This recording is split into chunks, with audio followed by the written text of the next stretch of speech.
Welcome to my channel Riya test and magic. আজকের recipe chicken biryani. দেখে নিন সহজে ঘরোয়া উপায়ে কিভাবে বিরিয়ানি বানাবেন। চলুন তাহলে রান্নাটা শুরু করা যাক। বিরিয়ানি করার জন্য আমি এখানে কিছু পেঁয়াজ কেটে নিয়েছি। এবার আমি এই পেঁয়াজগুলো ভেজে নেব। একটা পাত্রে সাদা তেল দিয়ে দিলাম পরিমাণ মতো। এবার আমি তাতে কুচনো পেঁয়াজগুলো দিয়ে দেব। আর আপনারা এখানে গ্যাসের ফ্লেমটা হাই রাখবেন, পেঁয়াজটা ভাজতে থাকবেন। এভাবে 10 থেকে 15 মিনিট পেঁয়াজটা ভাজবেন। পেঁয়াজটা দেখবেন যখন ব্রাউন কালার চলে আসবে তখন এটা তুলে নেবেন একটা পাত্রে। দেখুন আমার এখনও পেঁয়াজ ভাজা হয়নি, তাই আমি এটাকে এখনও একটু ভালো করে ভেজে নেব। এবার আমার পেঁয়াজটা ভাজা হয়ে গেছে, দেখতেই পাচ্ছেন কালারটাও কত সুন্দর চলে এসেছে। এবার আমি এটাকে একটা পাত্রের মধ্যে তুলে নেব। আলু ছাড়া বিরিয়ানি অসম্পূর্ণ, তাই আমি এখানে কিছু আলু নিয়ে নিয়েছি। এবার আমি আলুগুলো একটা কাঠি দিয়ে ফুটো করে নিলাম যাতে ওর মধ্যে মশলাগুলো ঢোকে। এখানে আমি 150 গ্রাম সাইজের চিকেন নিয়েছি। এবার এই চিকেনগুলোতে ওই গুঁড়ো মশলাগুলো দিয়ে দেব ম্যারিনেট করার জন্য। তারপরে আমার আগে থেকে ভাজা পেঁয়াজটাও এর মধ্যেই দিয়ে দেব। তারপরে আমি টক দইটা দিয়ে দেব। এগুলো সব কিছু উপকরণগুলো দিয়ে ভালোভাবে মেশাবেন। তারপরেই আমি দিয়ে দেবো এর মধ্যে কেটে রাখা কাঁচা লঙ্কা দিলাম। দেবার পরে আমি সামান্য পরিমাণ ভিনিগার এতে দেব, কারণ ভিনিগারটা দিলে মাংসটাও আপনার নরম হয়ে যাবে। তারপর একটু ধনে গুঁড়ো নিয়ে নিলাম। এবার আমি সব কটা উপকরণকে ভালোভাবে মিশিয়ে নেব। মাংসটা ভালো করে ম্যারিনেট করা হয়ে গেলে আপনারা এটাকে 1 ঘন্টার জন্য ফ্রিজেও রাখতে পারেন বা নর্মাল টেম্পারেচারেও রেখে দিতে পারেন। আমি ম্যারিনেট করা মাংসটা ফ্রিজেই রেখেছিলাম। এরপর আমি কড়াইতে সাদা তেল ও 2টো তেজপাতা নিয়ে নিয়েছি। তারপর ম্যারিনেট করা চিকেনগুলো আমি দিয়ে দিলাম কড়াইতে। এবার এগুলোকে আমি ভালো করে কষিয়ে নেব। মাংসটা কষানোর সময় কোনো রকম জল ব্যবহার করবেন না। এবার মাংসটা ভালো করে কষিয়ে নেবেন। দেখতেই পাচ্ছেন আমার মাংসটাতে একটা সুন্দর কালার আসছে। আপনারাও এভাবেই কষাবেন। এরপর আমি কাঁচা লঙ্কা, আদা রসুন বাটা এতে দিয়ে দেবো। এই সময় মনে রাখবেন গ্যাসের ফ্লেমটা একটু লো রাখবেন। দিয়ে এবার এটাকে মিনিট 2 মতন আবার ভালো করে কষিয়ে নেবেন।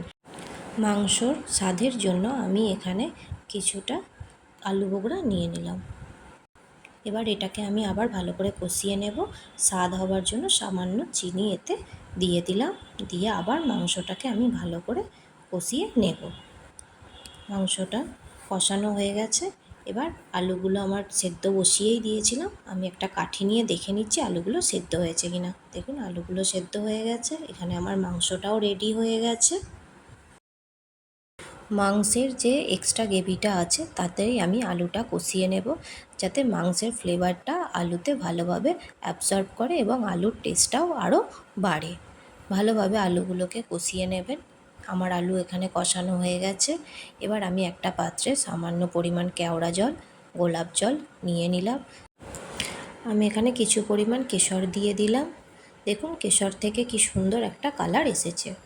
চলুন এবার রাইসটা রেডি করা যাক। একটা পাত্রে কিছুটা পরিমাণ জল নিয়ে নেবেন। এবার সেই জলেতে লেবুর রস দিয়ে দেবেন। দিয়ে সেটাকে ঢাকনা চাপা দিয়ে দেবেন জলটা ফোটার জন্য। তার ওপরে ঢাকনার ওপরে সামান্য নুন এবং গরম মশলা দিয়ে একটু গরম করে নেবেন।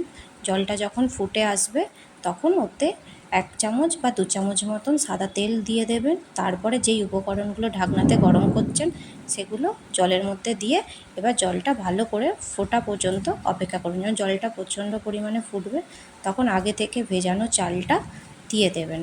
এই চালটা আমার আধ ঘন্টা মতন আগে থেকে আমি ভিজিয়ে দিয়েছি।